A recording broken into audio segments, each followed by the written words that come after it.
Well, it's 3:03, and I was just thinking sometimes the silence is deafening. But I want to welcome everyone to the Greensboro Chamber of Commerce Think Ahead Thursday Daily Action Call. I'm Lou Ann Flanders Steck, the Executive Vice President of Entrepreneurship with Launch Greensboro.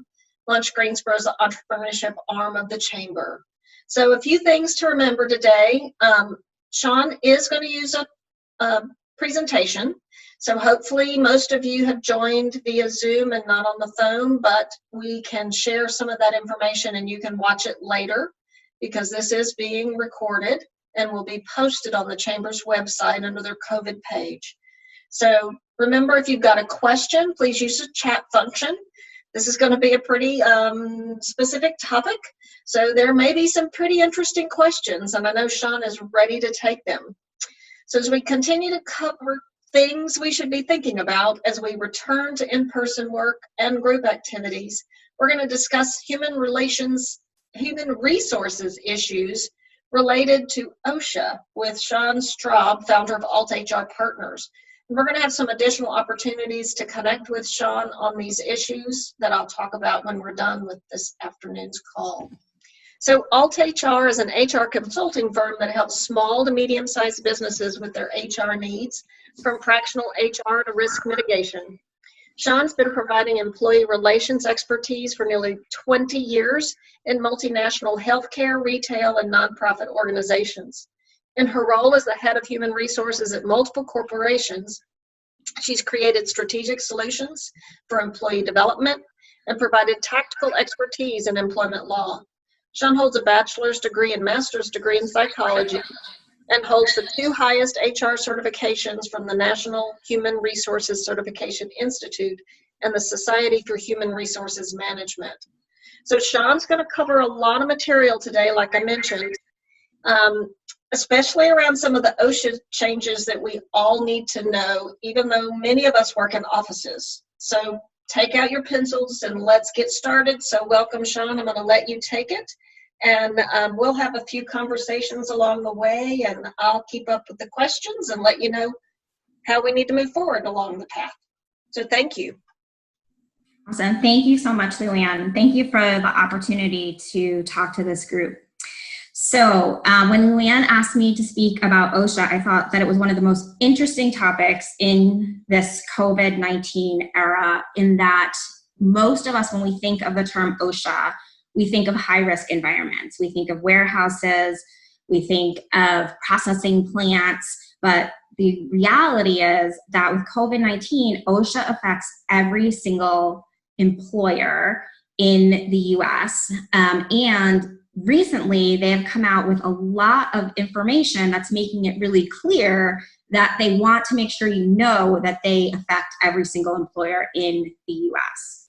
The very first thing that OSHA has come out with is that they want to make sure that you're keeping all of your employees safe, and they're doing this in a variety of ways. The first part is that they're asking you to document any case of COVID-19 within your work environment. They're asking you to provide PPE for your employees. They're providing safety guidelines for every single industry. And they're asking you to take proactive steps to mitigate the spread of COVID-19 within your work environment. So what does that look like? So the first thing that they came out with a few weeks ago is they wanted you to know that they believe that COVID-19 may be a work-related injury. So for those of you who may not be familiar with the Form 300 log from OSHA or with Form 301, which is an injury reporting form, you may want to become familiar with it. So this is a form that needs to be filled out if anyone in your workplace has a workplace injury or has a workers' comp injury, which traditionally for those of us that work in offices, probably very few and far between. But a workplace injury is really anything that includes medical treatment beyond first aid, means that someone's going to be out of work, or that they have restricted work activity. So obviously, if somebody is positive for COVID, they're going to probably fall into all three of those categories. So what OSHA wants you to do is make sure that you share with them that you have somebody within your office space that has tested positive for COVID-19.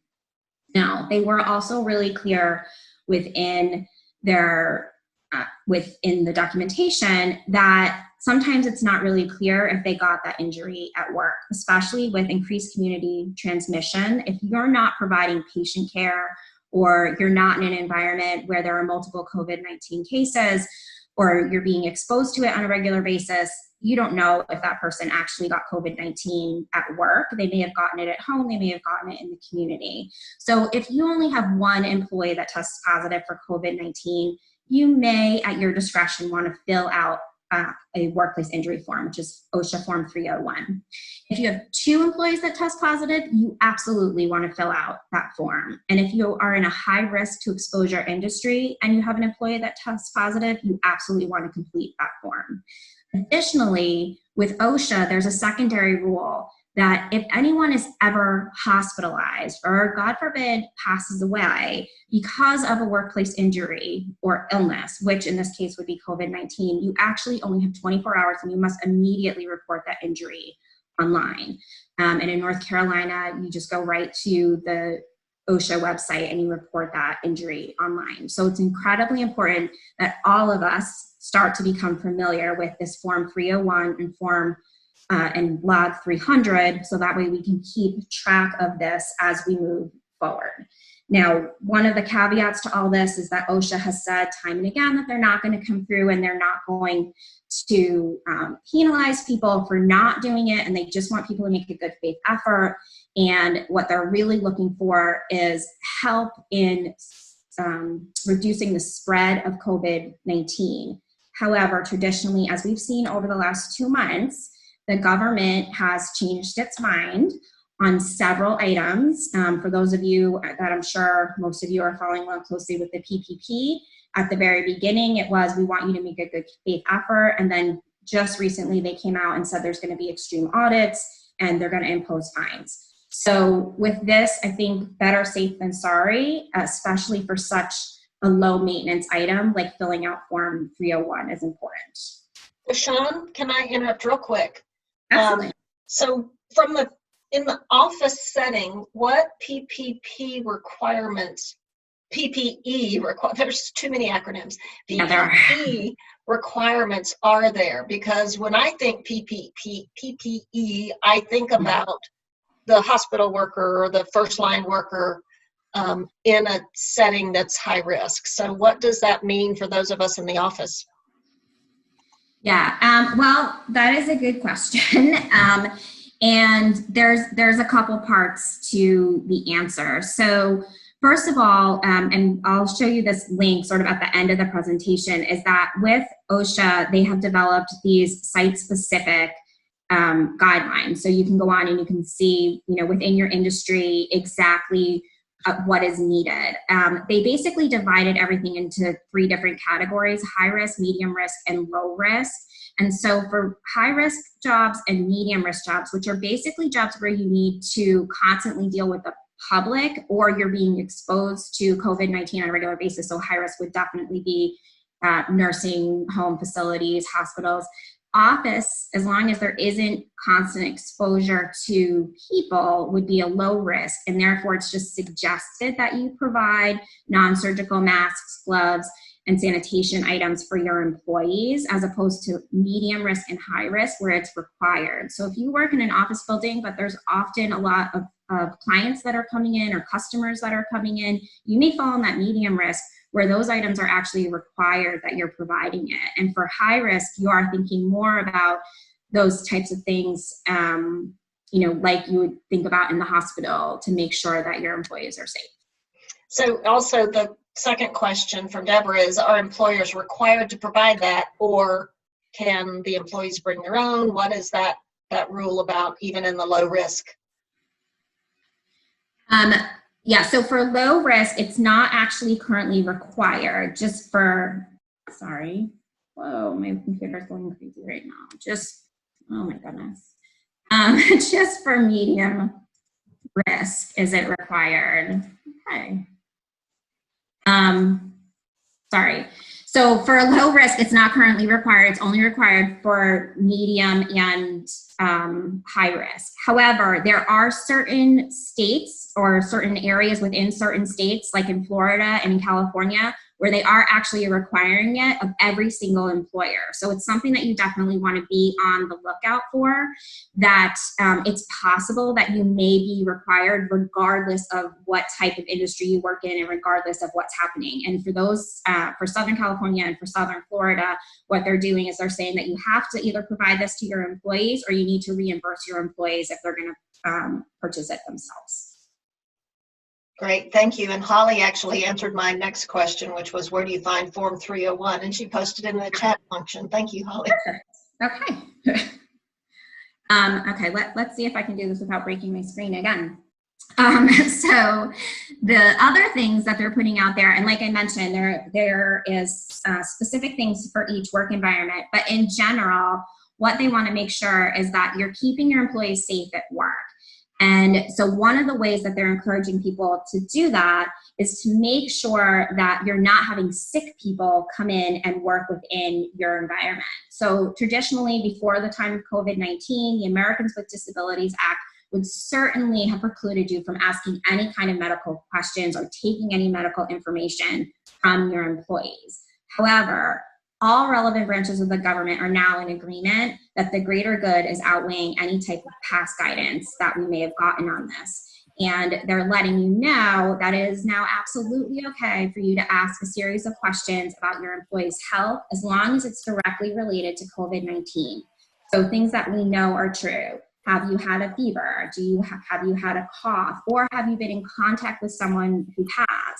And I have seen some sites like nursing homes where they've actually developed a really detailed questionnaire with all the information that we currently know about COVID-19, all the common symptoms, asking people that within the last 48 hours, have you experienced any of these things? Additionally, employers can now take employees' temperatures before they enter the facility. The way that this is presented, you can either have employees take their own temperature and self-report. You can take the employee's temperature as long as it's in a safe way. I want to make that part clear. Like, let's not reuse thermometers. I know that right now it's difficult to get those scan thermometers for employees that you would like put on an employee's forehead, but that really is the best option. If you're unable to do that, the thermometer that goes under your tongue, make sure you absolutely have all those strips that go with it, so that way you're using protection. And then get alcohol wipes and make sure that you're wiping things off between people. Additionally, unlike what past guidance might have been, you can 100% ask employees to stay home if they're exhibiting signs of COVID-19 or if they've been in contact with someone who has. Now, I know that this current presentation isn't necessarily about all of the new leave laws that are also out there, but at this point, I do want to make sure that if you are doing that, or if somebody is sick in your facility, to make sure that you're very aware of all the new leave laws, the extended FMLA leave, as well as all of the new mandated sick paid leave laws that are for employers that have 500 or less employees. And just a quick thing about that, which just came out recently too, when that first came out, it was inferred that if you had 50 or less employees, you could say that you were going to be exempt from those laws and that you wouldn't need to pay for sick leave for your employees if they had COVID-19 or were caring for someone with COVID-19. And you may recall that within those leaves, especially for the extended FMLA leave, part of it is if your employee can't come to work because of school closure, which of course, would create large problems across the entire country as schools are currently closed. That guidance has changed significantly, and currently the only way that you can claim exemption to that is if you have less than 50 employees, and you can only claim exemption for the school-related closure portion of it, and only if you can prove that it's going to significantly financially impact your business. So really important to keep in mind that if we do have people who do present with these health issues, or that they've been told to self-isolate, there are still those laws that were passed way back at the beginning of March, which do require us to pay for their sick leave. So Sean, real quick, so Yes. this is such an odd thing, an odd change. So how personal, can we ask if any family members have had, I mean, you can ask if they've had contact, but Yes. can you ask if any other family members have been sick, or how, I mean, how personal can you get? Yeah, I mean, I would definitely stick to, have you been exposed to it? So, you can certainly ask about family members, but let's just ask about family members that they've been exposed to or that they live with. So if you Okay, can thank decide, you. have you been exposed to COVID-19? Great, thank you. Okay. Any other questions on that? Not at this point. That was like a lot of information. And it's a lot in there, and it's something that we all really need to get used to, because it's really different than anything that we've ever dealt with in the past. So in addition to all of those things, the OSHA and the CDC and the World Health Organization is offering some additional guidance for all employers, regardless of what industry you're in, to help you keep your work environment safe and healthy, especially as we come back to work. Obviously, washing our hands often, making sure that you have adequate soap by all sinks, making sure that you have hand sanitizer available to your employees, and putting up signs. So OSHA had come up with their original sign back in March, making sure that that's up, because that's a federal requirement. There are lots of signs out on the internet, which will tell you, wash your hands, how to stop the spread of COVID-19. The CDC actually has some amazing signage that they have up on their website that's ready to be printed. And I highly recommend that you print it out and you put it next to any place within your work environment where someone's able to wash their hands, or if you're able to have hand sanitizer out, it's a great reminder for people just to put it up. Because one of the things that OSHA is looking at now, and I'm sure we'll look at in the future, is good faith effort. Are you making a good faith effort? And the more information that you can present to your employees, the more often that you can present it to your employees, the more you are making that good faith effort to stop the spread of COVID-19 within your work environment. Yep. I want to go a little deeper into the clean and disinfect frequently touched surfaces. Were you going to go there? Yes, I was. Okay. I'll let you talk. Obviously, we all know the vampire cough. When we sneeze and we cough, we're supposed to cover our mouth and nose, sneeze into our elbow pit. I'm not sure what you call that, but I'm sure you all know what I'm talking about. Throwing away used tissues in the trash, and then encouraging people to wash their hands afterwards. And this is really the time when we should all be tattletales. If we see that our coworkers are not following these simple guidelines, now's the time when we need to step up, and we need to talk to them and offer them hand sanitizer, offer them tissues, let them know that it's really important for them to do these kind of things. And part of that could be that some environments are requiring a mask when you're working there. So some offices may decide that they'd like everyone to wear a mask inside the building, which is perfectly okay for everyone to be wearing a mask. And again, some of the high and medium risk positions, OSHA is actually mandating that PPE is required, and that's the non-surgical masks unless you're in a healthcare environment. And making sure that your employees have that, whether you're providing it for them or whether they're bringing their own from home. And you just want to be sure that you're communicating this to your employees. So if you decide that you're going to open up on the 11th, when the stay-at-home order is lifted, now is a good time to start communicating with people that this is something that this is what you're going to be doing, this is what is going to be required, and these are the steps that we're going to be taking to Luann's initial question of cleaning and disinfecting frequently touched surfaces. So that one actually is multi-step. So what would be wonderful if you have a cleaning team that actually cleans your office, making sure that they can come in before everyone gets back to work and doing a really deep clean and disinfection of your facility.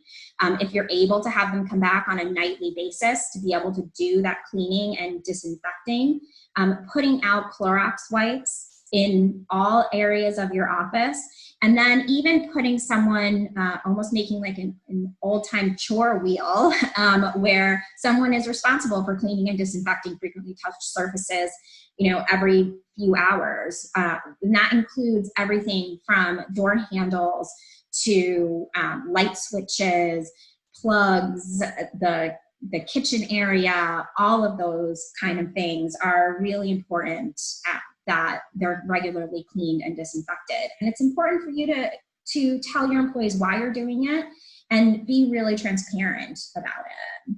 Was there more on that one, Leanne? Yeah, what's the difference between clean and disinfect? So I think clean is like if you see actual dirt on something, whereas disinfecting, I would take that as like the CDC's recommendation of like 70% alcohol based or Clorox based, which is actually killing 90% of the germs. So like if you have a nighttime cleaning crew come in, they might not be able to necessarily disinfect every surface, but you're making sure that you're at least having a clean office. Okay, great, thank you. And then Deborah asked, what do the posters say? What do they say? And are there multiple that you need to think about in different locations in your office? Okay, so the original poster, so the poster that's required is the leave law poster that came out at the beginning of March that goes through all the different leaves and then also gives some guidance on COVID-19. The posters from the CDC, while they're not required, I think are a really great idea, and they're actually split up. If you go to their website, it's actually split up between like a work environment and a home environment.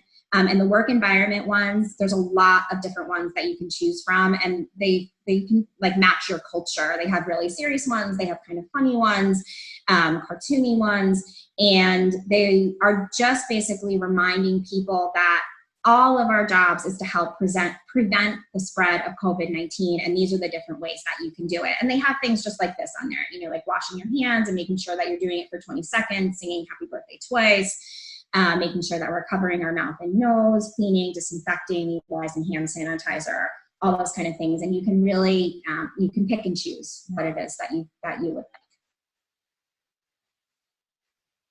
Great, thanks. Then, the other part of this that OSHA is really pushing is helping to continue social distancing while we're at work. And there are two primary ways that they are asking for us to do this. And the first one is split shifts. So split shifts would be that not everyone is working at the same time if you have a crowded office environment or you're in a crowded work environment. This may mean that you are working different hours. So if your office was normally open from 8 to 5, you may need to open from 7 to 7 now in order to accommodate everybody. But basically you would not have everybody working at the same time. Or you continue to provide work from home opportunities. And this one I think is going to be something that's the most challenging as we move forward. So for a lot of people, especially those of us who are working in office environments, we have been working from home for the past 7 weeks, 8, 9 weeks by the time perhaps that it's time to go back to work. And a lot of employees are going to say, this has been great. I'm going to just continue working from home. You guys can all go back to work. I'm just going to stay here.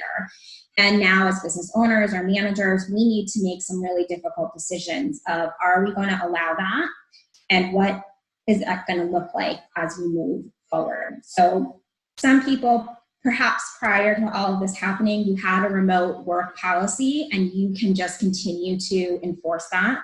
If you don't have a remote work policy, now is a good time to create a remote work policy.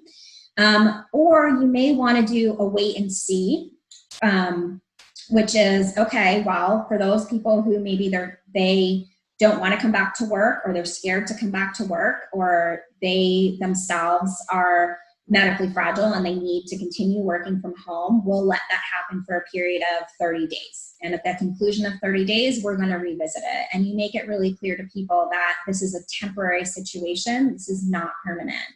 But when you do that, it's going to be really important as a manager, as a business owner, that you have something to back that up.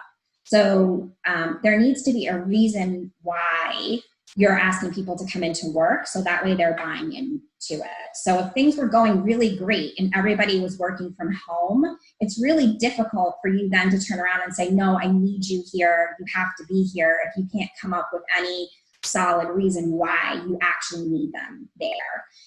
So you can track productivity, over time, and that 30-day window may be a good opportunity for you to do that. And you can start thinking about reasons why it's better to be in the office than at home. Maybe clients need to come in and see us, customers need to see us, things that, product or office equipment that needs to be utilized within the office. But now is a good time to start thinking of what those reasons are, because your employees are absolutely going to start asking you those questions.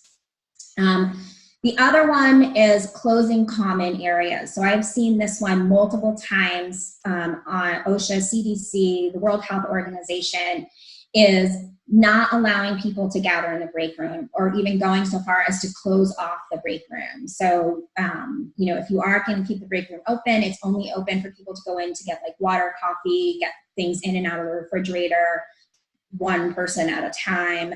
People cannot eat their lunch in there, or you just close it off completely and you don't allow people to enter the break room. The same thing with conference rooms. So if you're going to close off your break room, you should also close off your conference rooms, not holding large meetings, allowing people to Zoom from their desk, and not, having all 20 people in your office in one space at one time, and really just continuing to practice that social distancing.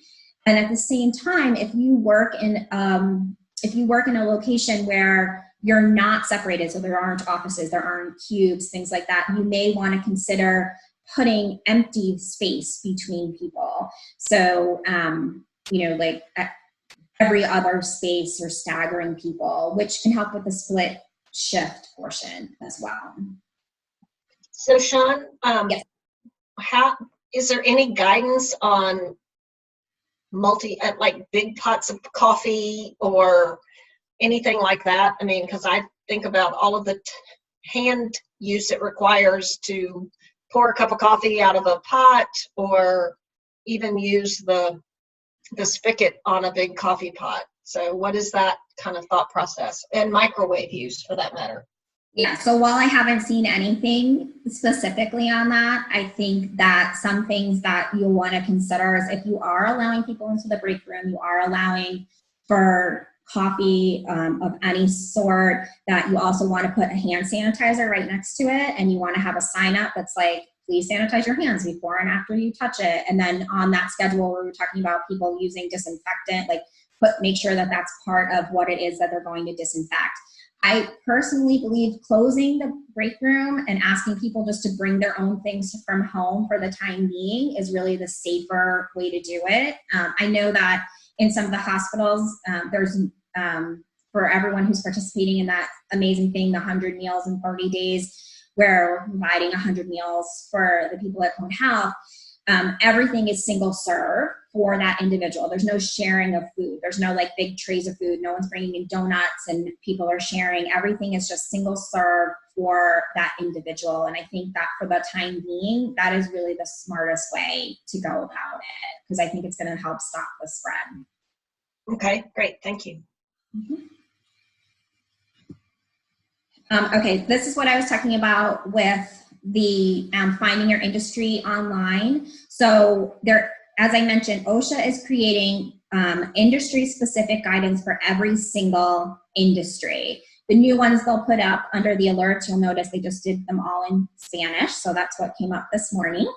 But every industry, if you're not already up there, will be up there eventually. So it's right on their main page, on their main COVID page, the website I put right up there, and it's the third bullet down. So you just click there and you find for your specific industry, and it will tell you whether you're a low risk, medium risk, or high risk. And it will also indicate what's mandatory versus what is suggested. So everybody will have a really good idea of what it is that they need for their own specific industry.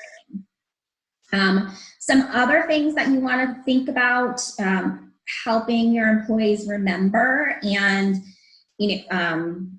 one of the things that I really am encouraging everyone to do is create communication, whether that's verbal or email or like hanging up in posters. Is that just because we're coming back to work doesn't mean that we're stopping everything that we've been doing up to date. So continuing practicing social distancing while not at work, avoiding travel, that may be unnecessary. And part of that may be that within your business, you're going to suspend travel for a certain period of time, or at least unnecessary travel. I know that a lot of the larger companies have suspended all travel and have suspended all group meetings through the middle of next year. So companies like Apple and Google. So it's really important for us now in this sort of, we're trying to get back to work. We're starting to think about what that's going to look like. Now is the time to start thinking about what those policies should be, what those communications should be, what this means specifically for your business, and create all of the things that you need, whether it's employee communication, whether it's emergency preparedness plans in case this happens again, if you weren't able to do that before this happened the first time, remote work policies, all of those things right now within the next week or two. This is the time for us to start thinking about how are we going to create that? How are we going to help our employees feel safe while they're at work? And how are we going to communicate those safety measures back to our people? So Sean, if I know that we could talk about this another 30, 45 minutes, but what if somebody needed to put an emergency preparedness plan and or a work from home plan together for their business? What are some good resources to find some templates or something? So the CDC actually has a lot of really great resources online, including a really strong emergency preparedness plan template. It's incredibly detailed, and because it is from the CDC and a template, it's definitely something where you can take out several parts of it that probably wouldn't apply to you. But I really feel like the CDC has stepped up during this time and has produced a lot of great documents for employers to be able to use, whether it's those posters or templates for employees. And then, I really also feel like part of it is just sitting down, and I know this is hard, especially if we're all still working from home and still trying to just run the business, is just stopping to think that I would want to know if I came back to the office, and just start making a list of what all those things are, so that way you can build that out into a communication. And then from the work from home policy, that one is definitely more difficult because it's certainly something that a lot of people have had in place prior to this particular situation. So it's not something that's necessarily new, and it definitely is specific to your business, to your industry. And for that one, like, my biggest takeaway is that you need to be able to back up the why to your employees. So thinking about what is the real reason why I need people to be in the office, and challenging yourself. Is there really a reason why I need people to be in the office? Could my rent be a lot less? Could we rent a smaller space? And really trying to think about, do I physically need people here, or can I allow people to work another 30 days at home, even if the stay-at-home order is lifted? Okay, great. So do we have any other questions for Sean? Brent said that the data says wait 7 seconds. I can count 7.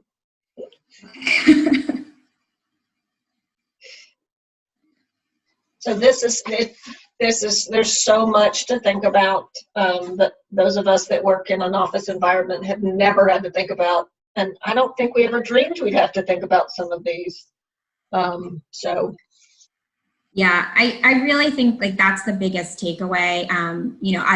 I've worked in healthcare where OSHA has been something that is, obviously top of mind all the time. I've worked in warehouse environment, like companies that had warehouses where it was top of mind. But when I've worked in pure office environments, we never thought about OSHA really. Like we did we hung up mandatory posters and we did what we needed to do. But the reality is, in a pure office environment, workplace industry injuries are so few and far between that OSHA doesn't really come into play.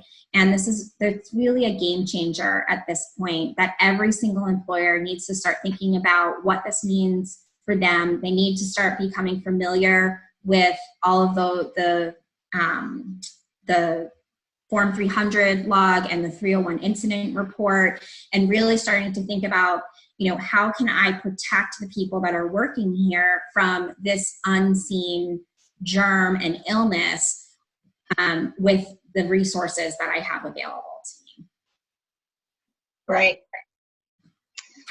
So with no more questions, thank you so much, Sean, for this amazing bit of information and these tips and insights that we need as we all return and begin to go back to working in our offices. I know that our leaders and our organizations and communities will really appreciate and really appreciate this insight.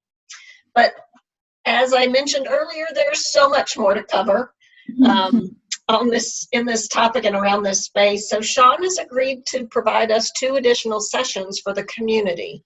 So thank you, Sean, for that. So on Wednesday, May 6th, from noon to 1, she's going to talk in much more detail about the Family Medical Leave Act. So when she and I had a first call last week, 2 weeks ago or so, she's like, I don't know where to start. I don't know where to begin and middle. Where's the middle and what's the end? Because everything is changing so quickly. So we're going to plan to talk about Family Medical Leave Act next Wednesday, the May 6th. And if something else big comes up, she may change the topic. So we reserve that right. Because again, this is not something that small businesses have had to think about in the past, at least not to this extent. And then also on Wednesday, May 13th, from noon to 1, she's going to update us on any new regs, but we're also going to have an Ask the Expert session with Q&A.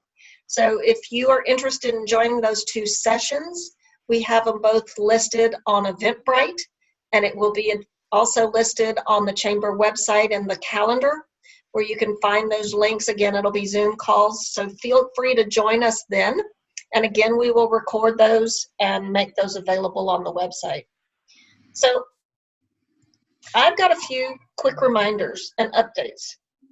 So as you know, Launch Greensboro is the entrepreneurship arm of the Chamber, and we have an accelerator program called Launch Lab, and we host a demo day twice a year. Well, this year we can't do that in person, of course, so we are hosting our demo day on May 11th virtually. We have 8 really great companies ready to pitch that have really worked very hard, even in the midst of all of this odd pandemic. So we'd love for you to join us and support them. As they continue to work and grow, meet them virtually, and then hopefully we can meet in person sometime very soon where they can do demos and share all the great work they've done. You can register for that at launchgreensboro.com. Also on the Chamber page, greensboro.org/launch.